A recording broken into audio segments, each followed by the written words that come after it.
Hello, my friends. So, if today's date, August the 15th, is your birth date, this is a reading for you for this year. This is a four-card pull, a general energy card for the year, general energy of the year, a challenge you might face this year, an action you can take to stay in balance, and an outcome or a synopsis card of what does this all really mean, if there is some kind of overriding meaning for it. So the general energy card of the year is the castle. And the castle talks about the fortresses that we make of our lives.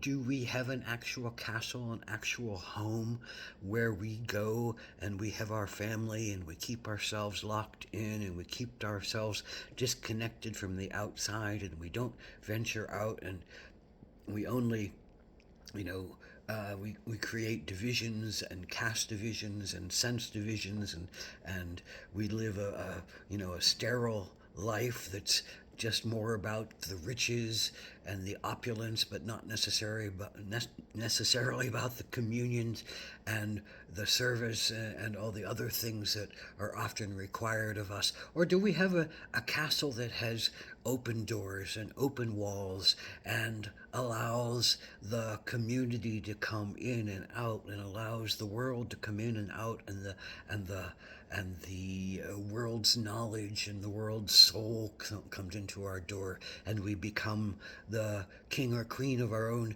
castle and our own sense of ourselves as divinity. So this is all about how porous your castle walls are, how open or how closed, how allowing of other ideas and information and opportunities are there, or whether uh, a lot of things get stuck outside because there's just, a fear of the other and a want of the richness without the sense of the giving and receiving that a true community, a true king or queendom really talks about as the highest form of civilization, as the highest form of communion.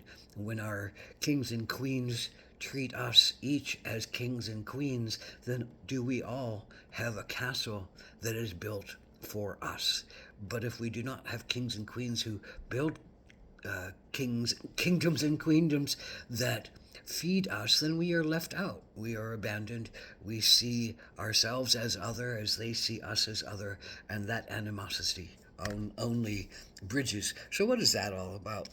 So, the challenge for August the 14th is, I'm sorry, August 15th is this card, the Son of Wands.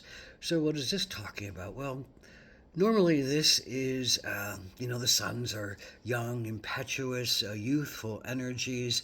The wands are all about inspirations and passions and desires.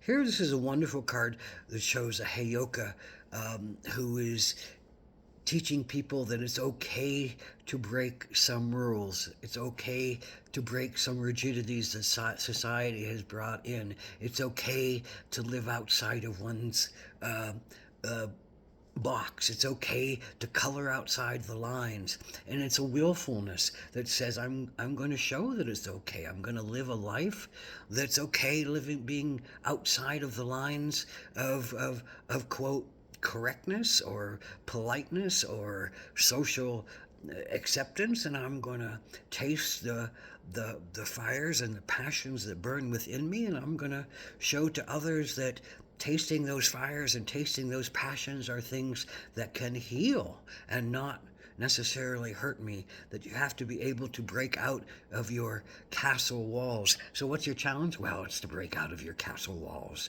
The challenge is to not be so closed down that you can't accept something new, dance a new dance, speak a new spirit, try a new journey, test a new thought pattern, break away from the group of people or things or ideas that seem to hold you. Break away from them to invite new life, new energy, new vitality in, and uh, being stuck in your own castle that has solid walls that don't allow you freedom and authenticity. So that is the challenge for you, to be in those castle walls and to lock yourself in and not be a part of life, not be a part of your own healing, not be a part of your own evolution, but stay hidden, stay sequestered, and only see money, power, fame as the only things that matter, when loving and giving and receiving and service and connection to spirit may be the thing that really lifts you up. So why don't you try those things? And you may not be able to. So what is the action that you can take? Well, it's Coyote. And Coyote is the trickster. And what does that mean for you? Well, I think the more you stay in the walls, the more your walls are going to crumble around you on some level. And the more you stay in your walls and don't let others in, others are going to get in. And you're going to have to go out, and you're going to be forced to test waters and break taboos and live a life that's more true and authentic to yourself, because that's what your nature is calling for you right now. That's what your healing is calling for you right now. There's some old wounds that I think you're protecting yourself from that you don't want to feel or face anymore, but the only way to heal them is to feel them and to face them and to confront yourself and learn to laugh. And I think coyote medicine, trickster medicine, laughing medicine, to laugh at ourselves is the greatest gift that we can give ourselves, to either cry for what we didn't receive or laugh because on some level it's really absurd a lot of the times to be as stuck as we are and to hold ourselves as rigidly as we do, and to not learn to laugh at our foibles and our trials and our falls and our pratfalls, and to learn that that's just life. That's just what we do. That's how we learn our lessons.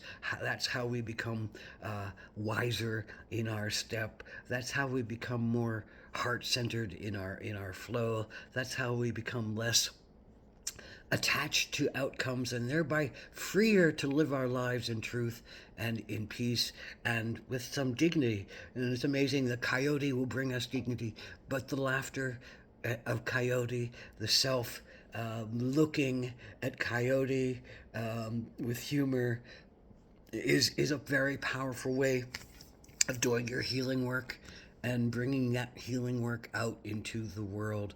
So to find that laughing heart, to find that at ease spirit, to not stay, hidden in one's castle, to not rule with an us versus them attitude, or to not feel an us versus them attitude and lock yourself up in a castle where you don't want to experience life. That will hold you down and hold you back this year.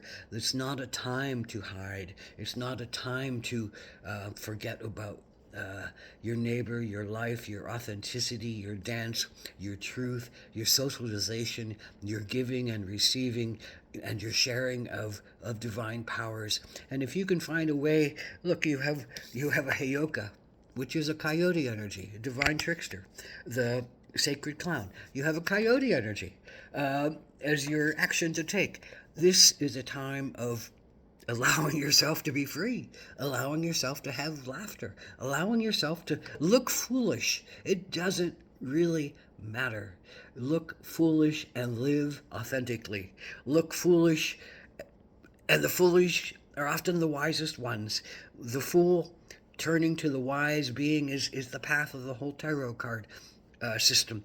It's about learning how to surrender, be in a moment, dance with grace, laugh at life, celebrate, be in pain, but not let pain control you, run you, hold you back, or keep you from experiencing yourself and life on the biggest levels that you can. So this is a great and powerful year. It may have a lot of trickster energy and fast changes that you don't expect, but if you don't allow them to be there and allow yourself to process and go through them, then you might just end up in a castle feeling dead. And who wants to live in a castle feeling dead? Who? Only those people who are already dead and are afraid to be alive. Ahom Watakweyas, and blessed be.